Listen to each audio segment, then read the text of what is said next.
আলিপুর আবহাওয়া দপ্তরের বিজ্ঞানী অনুপ পাল আজ সাংবাদিকদের জানান, দক্ষিণবঙ্গে আগামী 5 দিন বর্তমান পরিস্থিতির খুব একটা বদল হবে না, তবে ঠান্ডার প্রকোপ থাকবে। উত্তরবঙ্গের দার্জিলিং জেলায় হালকা বৃষ্টিপাত এবং তুষারপাতের সম্ভাবনা।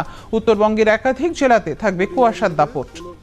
তাৎপর্যপূর্ণ ওয়েদার নেই এখন, প্রধানত উত্তর কিংবা উত্তর পশ্চিম দিক থেকে শুষ্ক ঠান্ডা বাতাস আসছে, তারই প্রভাবে তাপমাত্রা ধীরে ধীরে নামছে। তবে এই প্রবণতাতে আগামী 5 দিন তাপমাত্রার বিশেষ কোনো হেরফের হবে না। উত্তরবঙ্গের আগামী 24 ঘন্টায় দার্জিলিং জেলায় হালকা বৃষ্টি এবং বরফপাতের সম্ভাবনা রয়েছে এবং উত্তরবঙ্গের বাকি জেলাগুলিতে সকালে কিংবা রাতের দিকে হালকা থেকে মাঝারি কুয়াশার সম্ভাবনা রয়েছে।